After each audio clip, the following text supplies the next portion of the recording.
हम हर हफ्ते इस बात पे आपके समक्ष मौजूद हैं तमाम सारी बड़ी खबरों पर बात करने के लिए। इस समय की बड़ी खबर जो है वो ये है कि मध्य प्रदेश में शिवराज मंत्रिमंडल में 5 मंत्रियों को शामिल कर लिया गया है।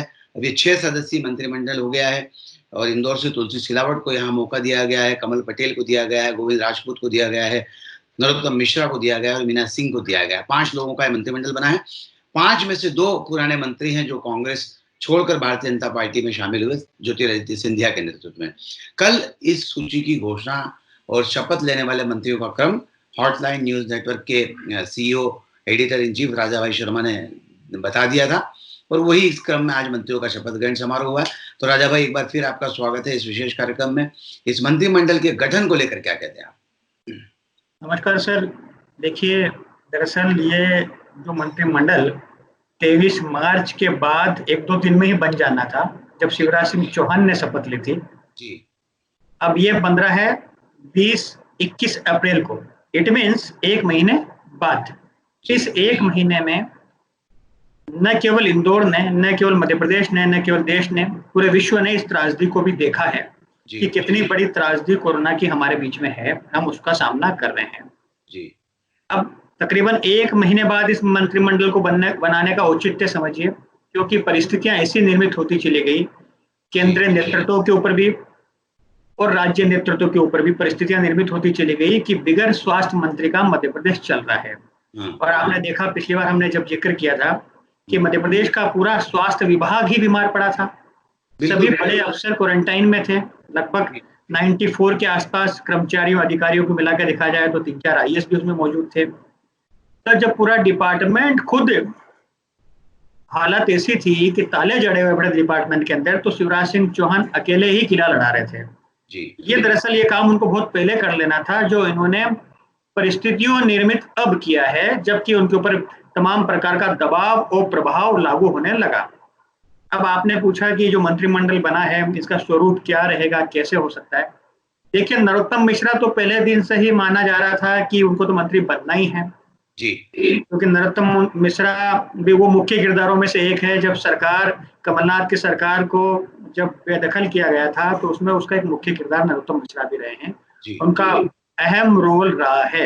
एक बात, फिर अपन बात करते हैं तुलसी सिलावट की। तो तुलसी सिलावट ने महाराज के प्रति अपनी जो श्रद्धा और भक्ति दिखाई थी, उसके परिणाम स्वरूप उनको मंत्रिमंडल मिलना ही था, क्योंकि वो चलती गाड़ी में से उतर कर गए थे। तो वो निश्चित रूप से।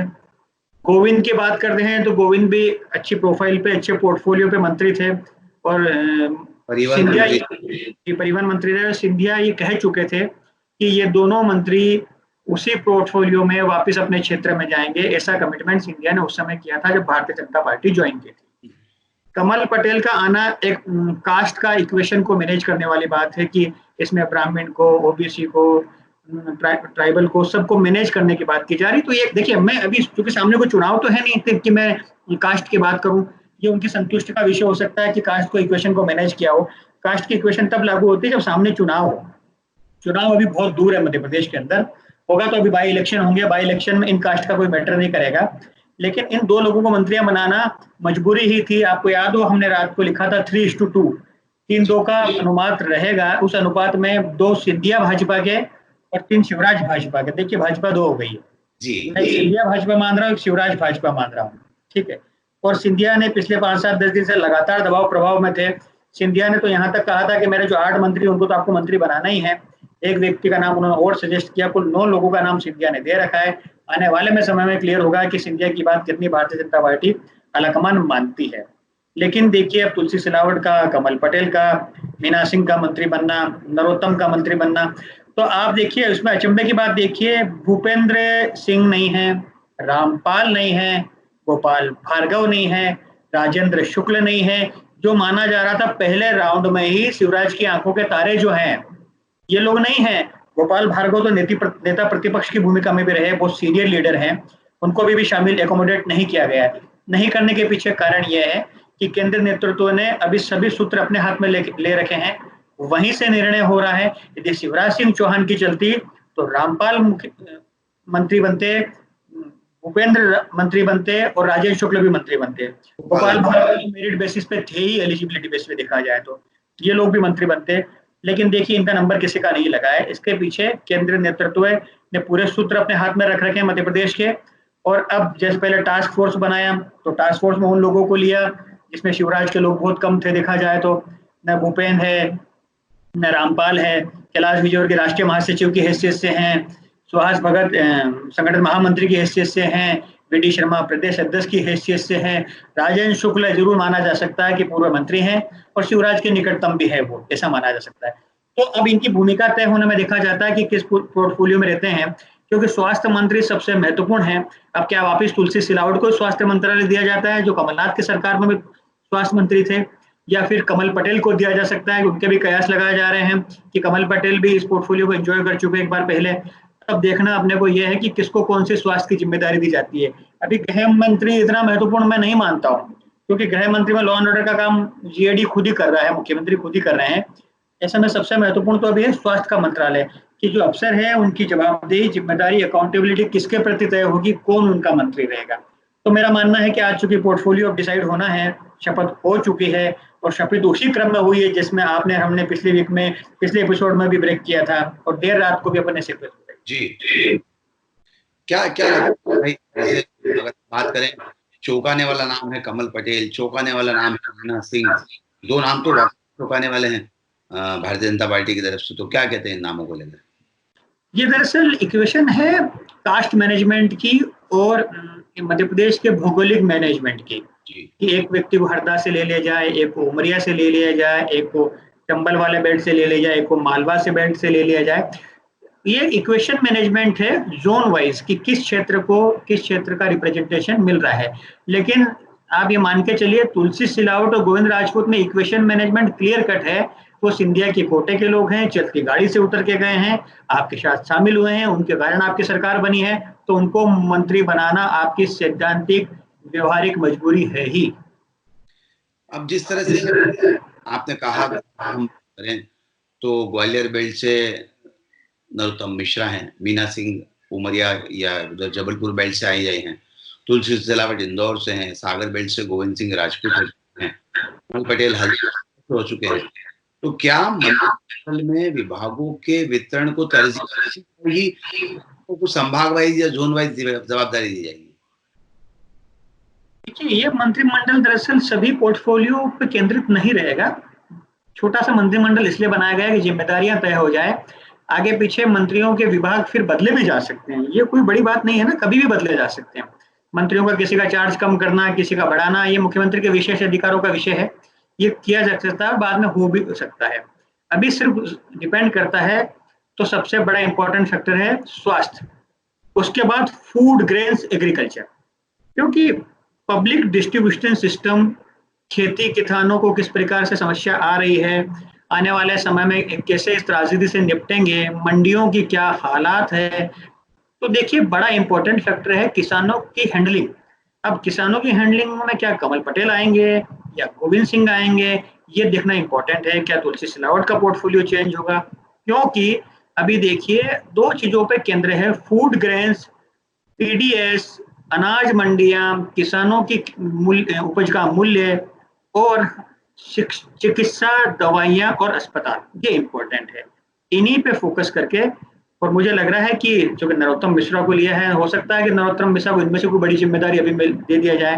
नरोत्तम मिश्रा अपने आप में खुद ट्रबल शूटर के रूप में माने जाते हैं, और वो भी बड़े खिलाड़ी हैं पॉलिटिक्स के अंदर, तो कई विभाग उनको भी साथ एकोमोडेट करके दिया जा सकता है। लोग कयास लगा रहे हैं होम मिनिस्टर की, हो सकता है होम मिनिस्टर भी बना भी दे और उनकी जरूरत ना भी हो, क्योंकि होम मिनिस्ट्री का काम तो खुद ही अभी मुख्यमंत्री संभाल ही रहे हैं। तो मेरा ये मानना है, पिन पॉइंटेड स्वास्थ्य और food grains, irrigation, agriculture, public distribution system, मंडियां, इन पे फोकस करने के लिए जिम्मेदार व्यक्ति को मंत्रालय देना चाहिए।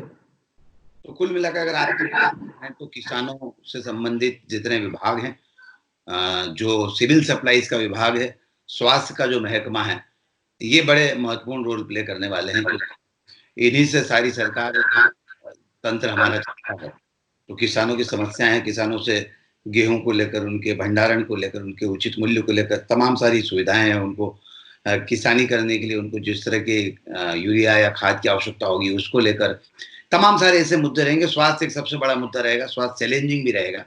और इसी तरह अन्य मुद्दे भी रहेंगे। सिविल सप्लाईज एक बड़ा नागरिक आपूर्ति, जो लोगों को खाद्य सामग्री उपलब्ध हो सके, उसको लेकर। तो ये 3-4 बड़े महत्वपूर्ण विभाग है और इन्हीं के आसपास सरकार का गठन जो है इन्हीं के आसपास घूमेगा। क्या लगता है? स्वास्थ्य विभाग एक बड़ा रोल प्ले करने वाला है और आपने पहले भी कहा कि स्वास्थ्य विभाग के जो अधिकारी हैं वो खुद वो कोरोना पॉजिटिव हुए। उनमें से 2 आईएएस अधिकारी पल्लवी जैन गोहिल और विजय कुमार जो है वो वापस रिपोर्ट नेगेटिव आने के बाद अपने घर जा चुके हैं। अधिकारी भी कई सारे तमाम इस पूरे प्रकोप से अछूते नहीं रहे हैं। स्वास्थ्य विभाग को लेकर क्या कहते हैं? क्या तुलसी सिलावट को फिर स्वास्थ्य विभाग की जिम्मेदारी दी जाएगी? यहाँ एक सवाल और राजा भाई इसके साथ, कि ऐसा माना जा रहा था कि तुलसी सिलावट को उप मुख्यमंत्री बनाया जाएगा, नरोत्तम मिश्रा को उप मुख्यमंत्री बनाया जाएगा, तो ऐसी किसी संभावना पर भी बात कर सकते हैं? देखिए, मेरा उप मुख्यमंत्री वाले पार्ट पे अभी मेरा जो व्यक्तिगत सोचना ये है कि इस तरफ कोई अभी भारतीय जनता पार्टी ध्यान नहीं देगी। अभी भारतीय जनता पार्टी को किसी को लॉलीपॉप देके खुश करने का काम नहीं करना चाहिए। अभी भाजपा को वैसे ही बहुत लेट हो चुके हो। अभी भाजपा को केवल मध्य प्रदेश के स्वास्थ्य के प्रति ध्यान देना चाहिए, किसानों के स्वास्थ्य के प्रति ध्यान देना चाहिए कि किस प्रकार से हमारे यहाँ खेती, किसानी, स्वास्थ्य प्रभावित हो रहा है। तुलसी सिलावट ने एक जो मंशा प्रकट की है वो इस डिपार्टमेंट को नहीं आने की करी है वापस से। मेरे पास जो रिपोर्ट है कि तुलसी सिलावट नहीं चाहते हैं कि वापस से मैं स्वास्थ्य मंत्री बनूं, ऐसा उनका एक मंशा कहीं रिपोर्ट उन्होंने की है। लेकिन अब देखते हैं कि शिवराज सिंह चौहान कितना क्षमतावान और कितना योग्यवान मानते हैं, क्योंकि जब कमलनाथ की सरकार में वो तुलसी सिलावट मंत्री थे तो उस समय परिस्थितियां कुछ और हुआ करती थी। उस समय कोई राष्ट्रीय अंतर्राष्ट्रीय त्रासदी आपके मुहाने पर नहीं थी। आज आप और हम उसको भुगत रहे हैं। इसके लिए extra calibre, extra potential, extra stuff वाले व्यक्ति भी चाहिए। तो मुझे लग रहा है कि हो सकता है कि ये जिम्मेदारी नरोत्तम मिश्रा को भी दे दी जाएगी। संभावना है कि नरोत्तम डायनामिक है, वो इन चीजों से निपटने में सक्षम है और उसको काम करने का, अफसरों को काम करवाना आता है। मुझे लग रहा है कि ये बहुत इंपॉर्टेंट पोर्टफोलियो है जो नरोत्तम मिश्रा से भी लिया जा सकता है। बिल्कुल ठीक है। मिश्रा जो है वो डायनामिक आदमी है, काम करने में सक्षम है, अफसरों से काम कैसे करवाया जाता है, ग्राउंड वर्क कैसा किया जाता है, इस पर वे सक्षम है। और मुझे उम्मीद है कि आप जो कह रहे हैं उसमें कहीं न कहीं बात में दम भी नजर आता है कि नरोत्तम मिश्रा को स्वास्थ्य मंत्रालय की महत्वपूर्ण जवाबदारी दी जा सकती है। राजा भाई, यहाँ जो सवाल है, आप हमेशा भारतीय जनता पार्टी को जो वर्गीकृत करते आए हैं कि सिंधिया की भाजपा और शिवराज की भाजपा, इन दोनों भाजपाओं की अगर हम बात करें तो सिंधिया जी के जो 8-9 मंत्री पहले थे उनमें से 2 को लिया गया है, और हरदीप डंग, बिसाऊलाल सिंह, ऐसे तमाम सारे, एदल सिंह कंसाना, ऐसे तमाम सारे विधायक हैं जो सिर्फ मंत्री पद की आस में सिंधिया का दामन थाम चुके थे कांग्रेस का छोड़कर, और पुराने कांग्रेसी रहे हैं। तो क्या लगता है कि इतने सारे लोगों को बीजेपी संतुष्ट कैसे कर पाएगी? 3 मई के बाद फिर शायद विस्तार प्रस्तावित है, तो इन स्थितियों में सिंधिया खेमे के 20-22 लोगों को कितने लोगों को एकोमोडेट कर पाएंगे और कर भी पाएंगे या नहीं? देखिए सर, ये बात तो क्लियर है कि सिंधिया दिल्ली में बैठ के अपना दबाव प्रभाव की पॉलिटिक्स कर रहे हैं। मैंने अभी 2 दिन पहले ही लिखा था, फिर अक्षर से रिपीट कर देता हूँ। सिंधिया जो काम कमलनाथ की सरकार पे प्रेशर पॉलिटिक्स करते थे कि मेरे आदमी को ये मंत्री बनाया जाए, मेरे आदमी को ये पोर्टफोलियो दिया जाए, वही काम सिंधिया ने शिवराज के ऊपर शुरू कर दिया है। और इसी प्रेशर से बचते हुए शिवराज ने गाये बगाए, लेफ्ट राइट देखते हुए 1 महीना निकाल दिया। अदरवाइज दिक्कत क्या थी? यदि आपके ऊपर सिंधिया के खेमे को मैनेज करने का प्रेशर नहीं होता तो जो शपथ आज करवाई है वो 24 तारीख को करवा लेते, 25 को करवा लेते, 26 को करवा लेते। उन 2-3 सिंधिया का अपना प्रेशर काम कर रहा है उनके ऊपर। उनको मालूम है कि सिंधिया के 22 लोगों के कारण ही हमारी नैया पार हुई है, उनको नाराज करके हम सर्वाइव नहीं कर पाएंगे। तो यदि आने वाले दिनों में सिंधिया 5 नाम और देंगे तो आपको करना पड़ेगा, 7 नाम देंगे तो करना पड़ेगा। अदरवाइज सिंधिया के लोग सिंधिया को छोड़ के चले जाएंगे, क्योंकि हम तो चलती गाड़ी से उतर गया था आपके लिए और हमको मंत्री भी नहीं मिल पा रहा है। फिर सबसे बड़ा चैलेंज अभी आगे इक्वेशन को मैनेज करने का ही है। सिंधिया खेमा अलग, जो इंडिपेंडेंट जो लोग आए हैं वो अलग, और भारतीय जनता पार्टी के लोग अलग। तो बीजेपी के 107 तो पहले ही बैठे हैं, 7-8 लोग इंडिपेंडेंट है, जो एसपी के, बीएसपी के इंडिपेंडेंट लोग हैं, फिर सिंधिया के लोग हैं। तो ऐसे में सबको मैनेज करना है और सबको किसी न किसी रूप में संतुष्ट करना है। कोई ना कोई प्रोफाइल पे मैनेज करना पड़ेगा, जब जाके इनकी गाड़ी चलेगी। नहीं तो बहुत मुश्किल है, क्योंकि अभी तो कोरोना में पॉलिटिकल इक्वेशन डिस्टर्ब हुई ही नहीं, सब राष्ट्रीय त्रासदी में लग गए। जब थोड़ा सा माहौल ठीक होगा, इक्वेशन गाड़ी पटरी पे आएगी, तब इन चीजों पे फिर विचार होने लगेगा। फिर अंतर कलह सामने आएगी भारतीय जनता पार्टी की और सिंधिया भाजपा की। भैया एक इंटरेस्टिंग एनालिसिस मेरे जहन में आया। 22 लोग ज्योतिरादित्य सिंधिया के साथ कांग्रेस छोड़कर भारतीय जनता पार्टी में विधायक शामिल हुए। उनमें से 2 लोगों को मंत्री बना दिया गया। अगर हम इसको देखें, आंकड़ों के लिहाज से देखें तो 8 से 9% वेटेज सिंधिया ग्रुप को मिला है। अब पूरी भारतीय जनता पार्टी की बात करें, शिवराज सिंह चौहान की बात करें, तो 107 में से उनके मात्र 3 लोगों को मंत्री बनाया गया है, 3%। तो क्या लगता है आपको कि सिंधिया हर हाल में भारतीय जनता पार्टी के खेवनहार है, और इस समय भारतीय जनता पार्टी पूरी नतमस्तक है सिंधिया के आगे? आप इस बात को तो जानते हैं ना, ये पूरी सरकार शाम दाम दंड भेद छल कपट से बनी हुई है जी। मानते हैं ना इस बात को? तो जब पूरी सरकार इन्हीं पे टिकी हुई है तो आप अपनी बाहें चढ़ा के तो बात कर नहीं सकते। बिल्कुल सही। आपकी कोई 140 150 की मेजोरिटी खुद की तो है नहीं भारतीय जनता पार्टी की, चुनाव में तो हार के बैठे हो। ये तो गुणा भाग की सरकार है, तो गुणा भाग में ऊपर हाथ किसका रहता है जो आपको देता है? दिया किसने आपको? सिंधिया ने दिया है। सिंधिया ने कैसे दिया आप जानते हो। आधी रात को 17 लोग कहाँ आपने उड़ा दिए थे। तो पूरी जनता जानती है ना, पूरा देश जानता है कि ये कोई आधी रात को जो आपने आंखों में मिर्ची झोंकने का काम किया था देश में, वो सबको मालूम है। हालांकि ये भारतीय जनता पार्टी का स्टाइल है काम करने का। कर्नाटका में भी किया है उन्होंने, दूसरी जगह भी किया है, कोशिश तो महाराष्ट्र में भी की थी, वहां सफल नहीं हुआ, अलग बात है। कुल मिला के कहने का मतलब मेरा ये है कि सिंधिया अपर एंड में है। अपर एंड पे इसलिए रहेंगे कि आप परसेंटेज की बात कर रहे हो, मैं बोल रहा हूँ 50% हो जाएगा ना सर जी। उसके पास 22 लोग थे, 8-9 मंत्री बनाओगे, मोर देन 40% हुआ कि नहीं हुआ आपका? बिल्कुल सही है। ठीक है, तो एक तरफ 22 लोगों में 8-9 लोगों में मोर देन 40%, और एक तरफ 107 और 109 लोगों में से आपका जो परसेंटेज आप देख लीजिएगा, क्योंकि 38 से 40 मंत्री बनते हैं। यदि सपोज कीजिए 10 मंत्री इनके हो गए तो बचे हुए 30 मंत्री आपके हैं। एक तो आप अंदाज लगा लीजिए कि आपका परसेंटेज ज्यादा है कि उनका परसेंटेज ज्यादा है। फिर आपके पास बड़ा चैलेंजेस है निर्दलीयों को मैनेज करना, एसपी बीएसपी के लोगों को मैनेज करना। सरकार बनाना बहुत आसान था सर, लेकिन सरकार को चलाना बहुत चुनौती बना होता है। कमलनाथ ने सरकार तो आसानी से बना ली थी, 14 महीने में सरकार गिर गई क्योंकि चला नहीं पा रहे थे। चला क्यों नहीं पा रहे थे ये भी आप कारण जानते हो कि उनके ऊपर भी बहुत सा प्रेशर था। निर्दलीयों को मैनेज करो, इनको मैनेज करो, इसके साथ ये करो।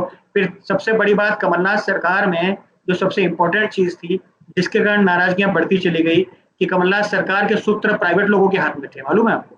जी। सब जानते हो प्राइवेट लोग कौन है, वो प्राइवेट लोगों के हाथ में सूत्र थे। इस कारण सरकार जो है दिन प्रतिदिन पटरी से उतरती चली गई। और उन्होंने जैसे जैसे सिंधिया को कहा कि ठीक है सड़क पे उतरना तो उतर जाइए, तो महाराज उसको सड़क पे उतर कर आपको सड़क पे ला दिया है नाथ। तो कहने का मतलब ये है कि आपको पुराने सब इक्वेशन को याद करना पड़ेगा, और मैं आपको दोहराते जाऊंगा जब जब समय आएगा। मैं इनके सबके बयान बताऊंगा आपको किस किसने क्या क्या कहा है। मैं अभी दिन भर इनकी स्टडी कर रहा हूँ और कुछ नहीं कर रहा हूँ। सही बात है। बहरहाल कि हमने आज पूरी राजनीतिक परिचर्चा, मध्य प्रदेश में जो मंत्रिमंडल का गठन किया गया है, 5 लोग नए शामिल किए गए, उस पर बात की है। और निश्चित तौर पर सरकार के कामों में कितनी गति आती है, मध्य प्रदेश के सामने इस समय जो बड़ा चैलेंज है वो कोरोना से मुक्त होना, उसमें कितनी सहायता मिलती है और सरकार कितनी कामयाब होती है, तो आने वाला वक्त बताएगा। बहरहाल राजा भाई, हमसे बातचीत करने के लिए बहुत बहुत शुक्रिया। तो आज के इस विशेष कार्यक्रम में बस इतना ही। सुनील जोशी और राजा शर्मा को दीजिए इजाजत। नमस्कार।